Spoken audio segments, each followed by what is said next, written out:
Assalamualaikum warahmatullahi wabarakatuh. Salam sejahtera untuk kita semua, saudara-saudaraku. Di balik kabut zaman, tersimpan ramalan leluhur tentang sosok agung yang akan datang di masa penuh kegoncangan, Satrio Piningit. Hanya orang-orang pilihan yang mampu memahami tanda-tandanya, hanya hati yang bersih yang mampu menangkap isyarat semesta.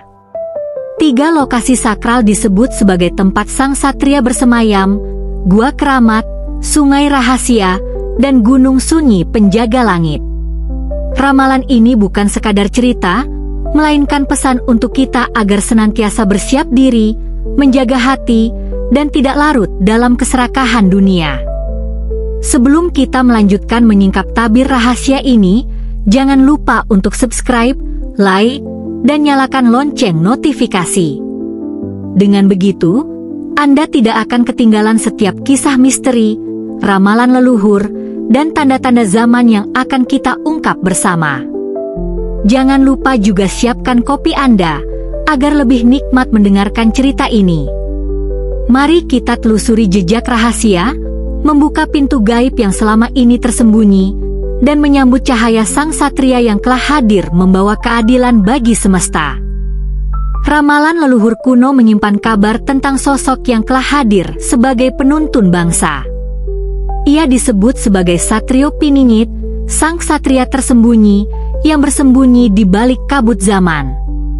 Tidak sembarang orang mampu mengetahui keberadaannya, sebab hanya mereka yang hatinya bersih, pikirannya jernih, dan niatnya lurus yang dapat menangkap tanda-tanda kehadirannya. Dalam ramalan disebutkan, Satrio Piningit tidak tinggal di istana megah, tidak pula berdiam di keramaian kota. Ia memilih 3 lokasi sakral, tempat yang diselimuti rahasia gaib, menjadi gerbang antara dunia nyata dan dunia tak kasat mata. Lokasi-lokasi itu tidak tercatat dalam peta manusia biasa, melainkan tersimpan dalam ingatan bumi, dalam bisikan angin, dan dalam cahaya rembulan yang turun di malam sunyi. Bagian pertama ini mengungkap isyarat tentang pintu rahasia pertama, sebuah tempat di mana tanah, air, dan udara bersatu melahirkan energi suci. Para leluhur menyebutnya sebagai Pangayoman Jagat, tempat di mana bumi memberi perlindungan pada sang satria yang kelak bangkit. Di lereng gunung yang jarang dijamah kaki manusia, terdapat gua purba yang hanya terbuka bagi mereka yang berhati bersih. Bukan sekadar gua, melainkan ruang penyimpanan doa-doa nenek moyang. Dindingnya berlumut, namun setiap tetes air yang jatuh dari stalaktitnya diyakini membawa berkah dan kesembuhan. Banyak yang mencoba mencarinya, namun hanya segelintir yang pernah sampai di depan pintunya. Bahkan, mereka yang berhasil mendekat pun tak bisa masuk, karena cahaya gaib menutup jalannya. Ramalan mengatakan, di sanalah Satrio Piningit bersemayam untuk pertama kali, menyendiri dalam laku tapa brata. Ia menyatukan dirinya dengan alam, menyerap energi bumi dan langit, hingga tubuh dan jiwanya selaras dengan semesta. Seperti biji yang disemai dalam tanah, ia berdiam dalam keheningan, menunggu saat tumbuh menjadi pohon yang kokoh. Tanda-tanda tempat ini akan muncul ketika manusia sudah semakin jauh dari akarnya. Gunung yang dulu hijau menjadi gersang, sungai yang jernih menjadi keruh, udara yang sejuk menjadi panas. Saat itulah kabar tentang Gua Keramat akan kembali terdengar. Orang-orang akan mencari, tetapi hanya yang dipilih oleh takdir yang bisa menemukannya. Dalam kesunyian gua itu, terdengar bisikan angin yang membawa doa leluhur, "Satrio sejati, jangan tergesa. Tunggu saatnya, saat bumi merintih dan manusia kehilangan arah. Maka engkau akan keluar, membawa cahaya bagi yang masih mau melihat, dan menyalakan api bagi yang masih mau berjuang." Gua suci ini menjadi rahasia pertama. Sebuah lokasi yang menyimpan kekuatan awal, tempat di mana sang satria ditempa oleh alam, jauh dari sorotan mata dunia. Siapa yang mampu menemukan gua itu, akan mengetahui satu dari 3 rahasia besar keberadaan Satrio Piningit. Namun, Dunia tidak boleh terburu-buru, karena segala sesuatu hanya akan terbuka di waktu yang tepat. Setelah Gua Keramat yang menjadi pintu pertama, ramalan leluhur menyebutkan lokasi sakral kedua tempat Satrio Piningit bersemayam. Lokasi ini bukan di puncak atau dalam gua, melainkan di aliran sungai tua yang dianggap sebagai urat nadi bumi. Sungai itu tidak hanya mengalirkan air, tetapi juga menyimpan ingatan zaman, dari masa kerajaan kuno hingga masa depan yang belum terungkap. Dalam tradisi Jawa kuno, air diyakini sebagai cermin jiwa manusia. Bersihnya air melambangkan kejernihan hati, sedangkan keruhnya air menandakan kerusakan budi pekerti. Ramalan menyebut bahwa Satrio Piningit akan tinggal di tepian sungai sakral ini, menyendiri, membersihkan dirinya dengan kesabaran, dan menyelami makna waktu. Sungai ini bukan sungai biasa. Arusnya tidak pernah kering, sekalipun kemarau panjang melanda. Airnya tetap mengalir jernih, memantulkan cahaya bulan di malam hari, bagaikan kaca yang menyingkap rahasia. Konon, siapapun yang berani berendam di sungai ini saat malam bulan purnama akan melihat bayangan masa depan, meski hanya sekilas. Para leluhur menamai sungai ini sebagai Kali Pangruatan, tempat pelepasan segala kotoran batin. Disinilah sang satria melakukan laku prihatin, menyatu dengan aliran air, belajar meredam amarah, dan membiarkan dirinya dibawa arus semesta. Ia belajar bahwa kehidupan mengalir seperti sungai, kadang deras, kadang tenang, namun selalu menuju lautan yang sama.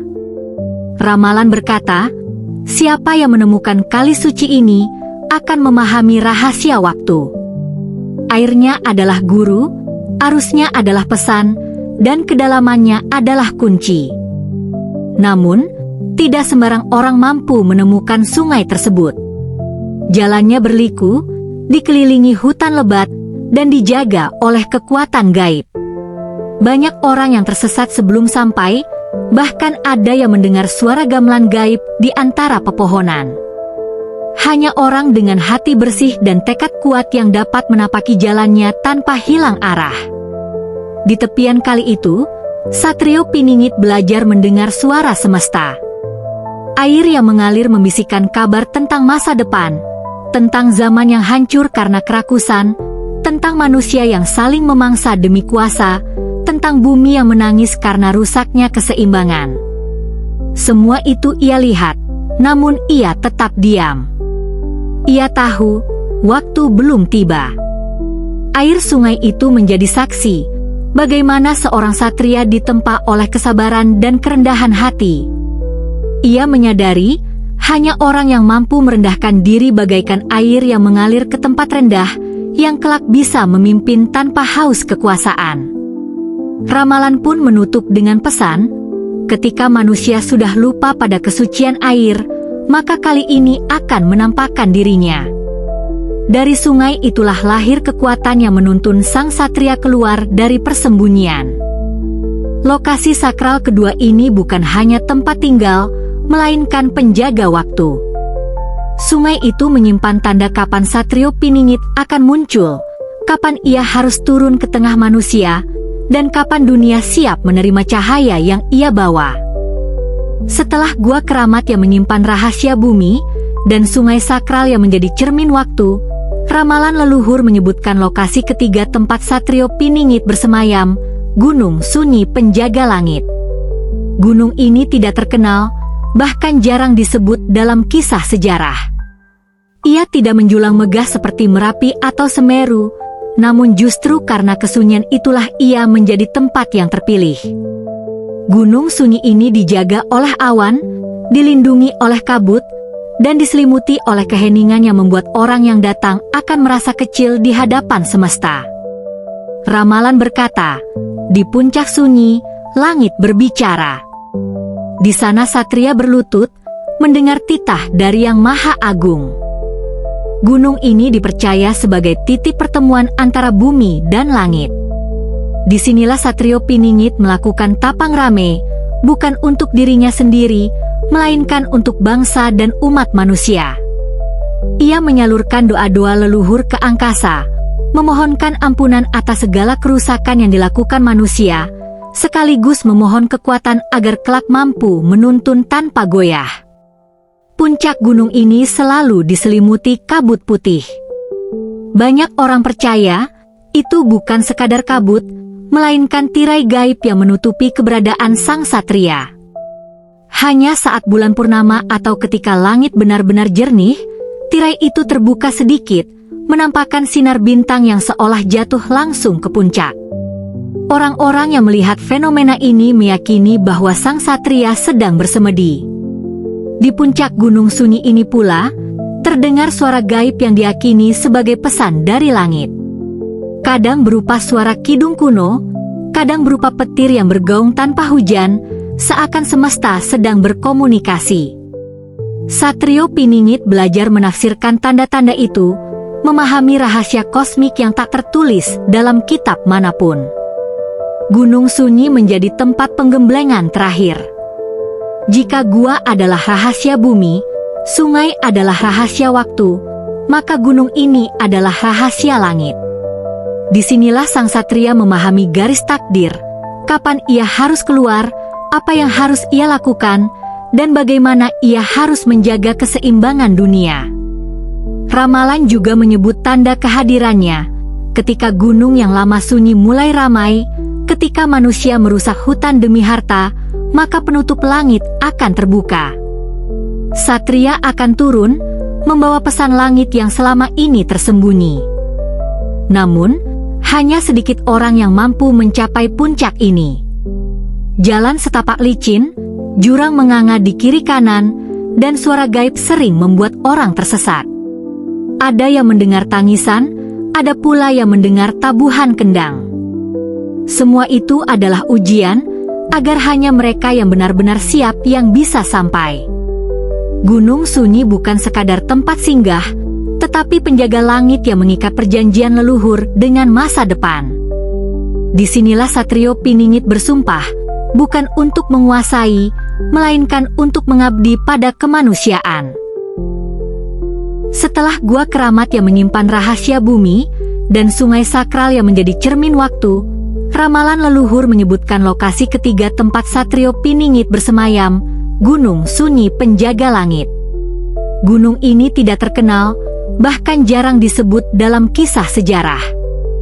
Ia tidak menjulang megah seperti Merapi atau Semeru, namun justru karena kesunyian itulah ia menjadi tempat yang terpilih. Gunung Sunyi ini dijaga oleh awan, dilindungi oleh kabut, dan diselimuti oleh keheningan yang membuat orang yang datang akan merasa kecil di hadapan semesta.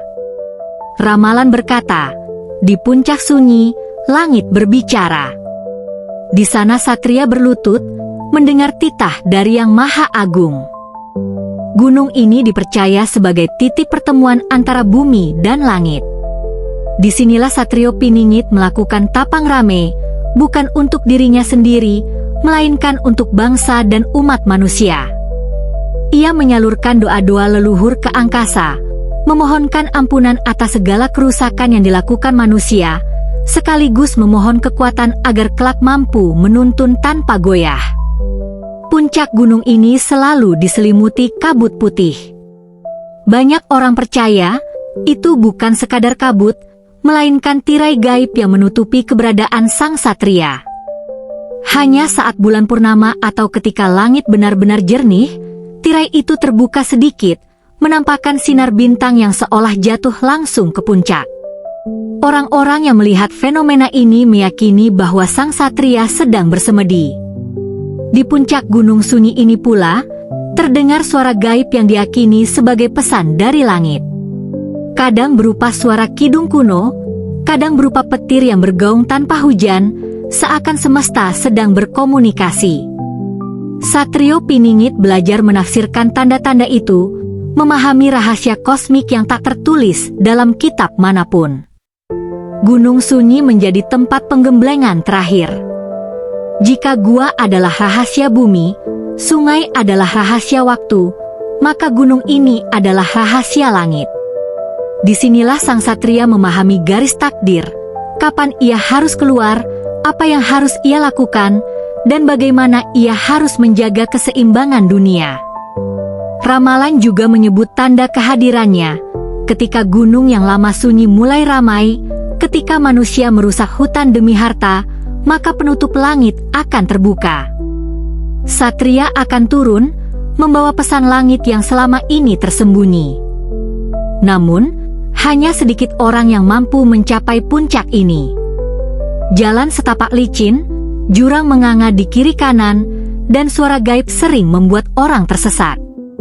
Ada yang mendengar tangisan, ada pula yang mendengar tabuhan kendang. Semua itu adalah ujian, agar hanya mereka yang benar-benar siap yang bisa sampai. Gunung Sunyi bukan sekadar tempat singgah, tetapi penjaga langit yang mengikat perjanjian leluhur dengan masa depan. Disinilah Satrio Piningit bersumpah, bukan untuk menguasai, melainkan untuk mengabdi pada kemanusiaan. Ramalan leluhur menutup kisah tentang 3 lokasi sakral dengan sebuah nubuat agung, hari ketika Satrio Piningit keluar dari persembunyiannya. Ia tidak akan muncul tiba-tiba, melainkan melalui tanda-tanda yang disiapkan semesta. 3 lokasi sakral, Gua Keramat, Sungai Rahasia, dan Gunung Sunyi, akan bersuara bersama, memberi isyarat bahwa waktunya telah tiba. Leluhur menuturkan 3 pertanda besar. 1. Dari gua, terdengar suara gamelan gaib yang bergema hingga ke desa-desa, meski tidak ada seorang pun yang menabuhnya. 2. Dari sungai, ikan-ikan naik ke permukaan, seakan ingin menyampaikan salam bagi mereka yang setia menunggu. 3. Dari gunung, cahaya merah keemasan turun dari langit, membelah kabut, menandakan perjanjian antara bumi dan langit telah dibuka. Ketika 3 tanda itu hadir berbarengan, maka segitiga gaib yang selama ini tertutup akan terbuka, dan titik rahasia di tengahnya memancarkan cahaya yang hanya bisa dilihat oleh orang pilihan.